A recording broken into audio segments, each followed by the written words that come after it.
Off we go. It's the Ryan Hartson Show on the BWC Network. I am Ryan Hartson, breaking down the NFL here today with you. Here, I don't know if I've ever said this on the air, but I think about this all the time. I think about the NFL and the NBA are the two sports I love the most. I love watching basketball, and I love watching the NFL. I love watching the NFL because I know people talk about this too much, and I know a lot of fans roll their eyes when this is said, but the NFL is a thinking man's game. The NFL is an intellectual sport. I know it's hard-hitting and gruesome and violent, and that's why all you booger eaters like it. But I like it because it's an intellectual's game. You have to be able to think, read, and react quickly, effectively, and efficiently for 3 hours on Sunday afternoon. It's a very difficult thing to do. Very difficult. It is a very difficult sport to analyze. It is a very difficult sport to figure out. That is why I like it. I like it because it is the most puzzling league out of all of them. The NBA is a cakewalk to analyze. Cakewalk. Absolute. I don't pay nearly the attention to the NBA I do the NFL. Not nearly. And yet I get almost all my picks right. It's a very simple league to figure out. All you have to do is watch, and you know who the best teams are. You just have to pay attention a little. Even you'll get the same semblance from watching ESPN highlights than you will the NBA, the actual games. I'll tell you what, it's Miami and Oklahoma City by a mile. It's not even close. It's not even close. The rest of the league, it's almost like it's not even close. But the Mavericks, the Grizzlies, the Bulls, and the Knicks all have a chance for upsets. All have a chance. They have a fighting chance. But Oklahoma City and Miami look like the best teams by a mile. And I follow the league very, very casually. With the playoffs, I never miss a playoff game. I don't miss a playoff game. They're unbelievable. They're fun to watch. But the NFL is a better league than the NBA. But the NBA is way more fun to watch. The NBA, you can just kick back and watch. You don't have to think. The NFL, when I'm tired, I can't watch an NFL game. I can't. It's too hard to focus on. It is too difficult to watch. It's fun, it's entertaining, but it's hard to watch. It hurts your mind trying to understand and analyze everything that's going on. If you're trying to truly understand the game, if you're just some booger eater that's just trying to yell and scream for 3 hours, then go ahead and you can do that and you can watch NFL football. But if you're trying to understand it, it's difficult to do. It's a difficult sport to analyze. So when somebody who doesn't know quite as much about it, because maybe they don't watch as often as I do or whatever, and then they ask me a question that I've known for 5 years, and then it's almost like it's such an easy concept, and yet it's so hard to explain. So football's a very difficult sport in that way. The NBA can just sit back and watch. You just sit back and watch it. It's a very easy sport to watch. So I guess the NFL is a better league, but the NBA is a better watch. It's more fun to watch. I think basketball is more exciting on television than football is. I love the NBA. It's phenomenal. And I'm really excited that it's back. But the NFL just gets me worked up. It just gets me worked up. It makes me mad. Seriously, that last segment gave me a headache. This frickin' league just gives me a headache. So now we'll break down all the games in the NFL, and then we will pick them in this segment as well because I want to get out of here. I want to go see him. I'm going to see Sherlock Holmes. By the way, I know we're going to run out of time because I'm talking about everything except all the games. I went to see The Girl with the Dragon Tattoo on Wednesday. Oh my god. That Rooney Mara, who plays the Lisbeth or whatever, she's the girl with the dragon tattoo, obviously. That's the best movie. That might be the best movie I've ever seen. I mean, I've been able to guess the Academy Award winner the last couple years. And whenever, because I've seen all of them, like probably the last 8 Academy Award winners I've seen. And like, when I left The Departed, I said that's going to win the Academy Award, and it did. When I left No Country for Old Men, I said that's going to win the Academy Award, and it did. When I left The Girl with the Dragon Tattoo, I said, what is better than that? What movie is better than that one? That was unbelievable. And if Rooney Mara, if she doesn't win the Golden Globe or the Academy Award or a SAG Award or an Oscar, anything, someone should at least like buy her dinner or get her a bucket of popcorn or a cookie or something. She was unreal. That movie was sensational. I just wanted to say, and I'm going to see Sherlock Holmes today, and it can't nearly be as good as Dragon Tattoo, but it's got to be close. I've heard great things about that one too. So anyway, this has been everything except breaking down NFL games. Let's move on. Cleveland plays Baltimore. Baltimore's mad. Cleveland sucks. Colt McCoy might not play again. I'll take Baltimore. Denver plays Buffalo. Um, who cares, dude? It's Tebow. It's the Bills.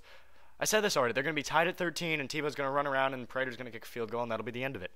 I mean, Matt Prater kicks so many field goals. He is one of the few kickers in the NFL I know his first and last name. Matt Prater. Unbelievable. That's how important he is. I'll take Denver. I'll take Denver by a field goal. 13-10. Tebow time. They're going to watch. They're going to be down 13-0 with 6 minutes to go. Bang, bang, bang, bang. Oh, Tebow's unbelievable. It's going to happen. He does it every week. Tampa's going to Carolina. Cam Newton will throw for 400 yards and blow out Tampa. I'll take the Panthers. Arizona is playing Cincinnati. That is of significance because I don't know. I'll take the Bengals, but the Cardinals are getting better. They've been better the last few weeks, and they're going to end up around 8-8. They're going to end up around 8-8. I had them at 8-8 in the preview. So see, league balances out. Oakland plays Kansas City. I hope Oakland wins this game. I like seeing the Raiders do well, and they've fallen off, and they're just not as good as they were earlier in the year. McFadden's not coming back this year, and that's sad. But I think the Chiefs are going to pull this one out. Kyle Orton at home after beating Green Bay. Come back, and you're hot this week. Miami plays New England. That is of significance because Tom Brady is in the game. You know, they'll score 45 quick ones and get out of there by the third quarter. I'll take New England. Giants playing the Jets. This is a huge game. Two teams, they're just going to come and beat the crap out of each other. Giants are falling apart. Giants are just totally falling apart, and I can't buy into them. The last year they had an opportunity to clinch in this week, and it was in Green Bay, and the Packers won like 45-17 or something like that. So I'll take the Jets. I'll take the Jets based on the Giants' late season history, and I think Sanchez is going to play a little better this week. The Steelers are playing the St. Louis Rams. You got Charlie Batch instead of Ben Roethlisberger in this one. And I think the Steelers are in the playoffs. I don't really give a shit if they win the division or not. So I'm going to pick the Rams.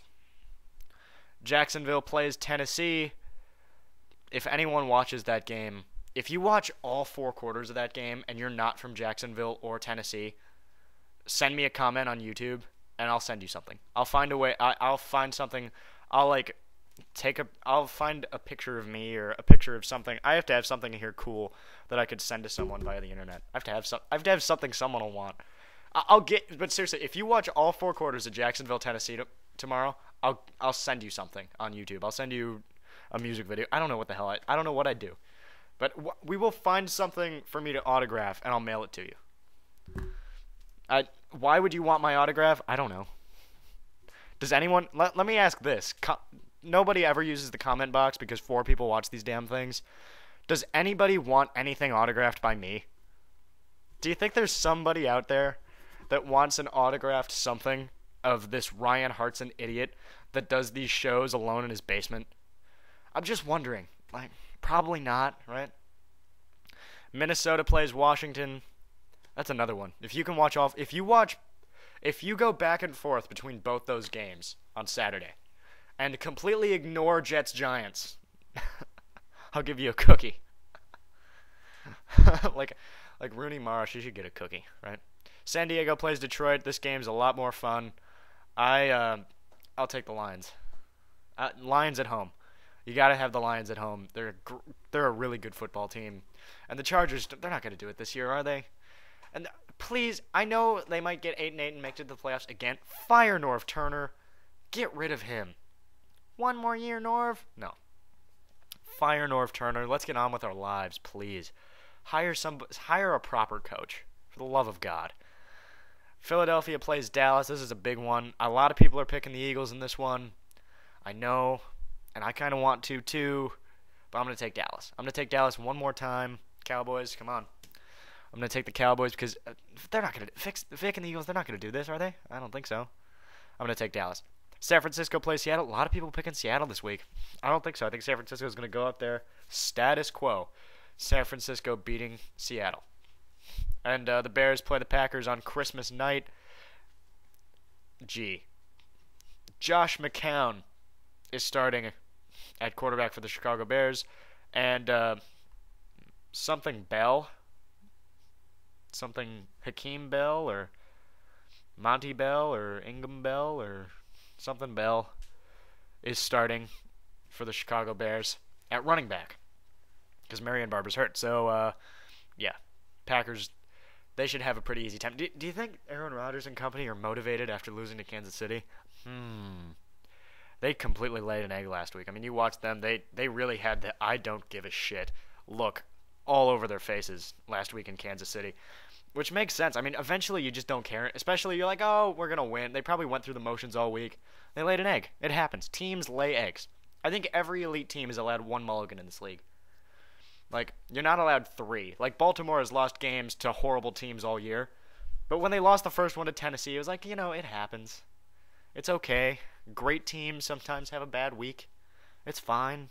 Everybody does it. Everybody's doing it, that kind of a thing. But, Packers get back on track this week. Should beat the Bears, 40-10 or something. That'll be cool. Let's wrap this thing up. Atlanta plays New Orleans. Super duper ultimate game of the century of the year. The last Monday Night Football game. I love the Superdome. Great atmosphere for Monday Night Football. Drew Brees going to break Dan Marino's record in the Superdome against the Falcons. He'll throw for like 5,200 yards, 5,300 yards this year, and put that record right out of reach until next year when somebody else comes along and breaks that, right? So, but I think the Saints are going to win that one at home.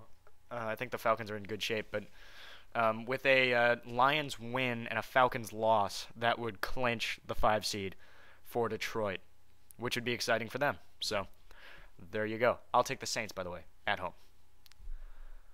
That's your NFL preview for week, whatever this is, 16. Have a nice Christmas, and if you're in the middle of Hanukkah, enjoy that as well, and Kwanzaa, and winter solstice, and all that other crap. There's a religion and holiday, there's a lot of stuff going on. Winter solstice is cool, by the way. Wiccans are awesome. I mean, if you're going to have a religion, at least let it be badass. Like, being a Wiccan, like, dude, I'm a Wiccan. Like, how badass is that? So if I was ever going to go back to religion, I think I'd be a Wiccan. Like, it's just so cool. It's the coolest thing ever. Like, just to claim you're a Wiccan, like, yeah, they burned my ancestors at the stake. What? The Jews, all they did was just starve to death in the desert, and Hitler got a hold of a few of them. They burned us at the stake. My ancestors. What are you gonna do now? Like, how cool is that? Wiccan, that's the way to go. Really. Winter solstice, cool holiday. They put like salt around their home, and like they set stuff on fire, and they light candles, and they tell ghost stories or something. I don't know what they do. But the salt thing, or it's basalt. I don't know what it is. Something granite? Not granite. That's stupid. I'm an idiot. I'm gonna give up. Let's move on. All right. Get a hold of yourself. So on Monday or Tuesday, I'll be back talking about the NBA, the NFL, hockey. I'm not going to talk about hockey. Seriously. Corey, I need you here. Because if Corey was here, I would be able to stay on track. I'm not on track anymore. Seriously, in this segment, we talked more about movies and religion than we did about football. And it's a football segment, too. I'll see you in the future. I will see you again. It's the Ryan Hartson Show on the BWC Network.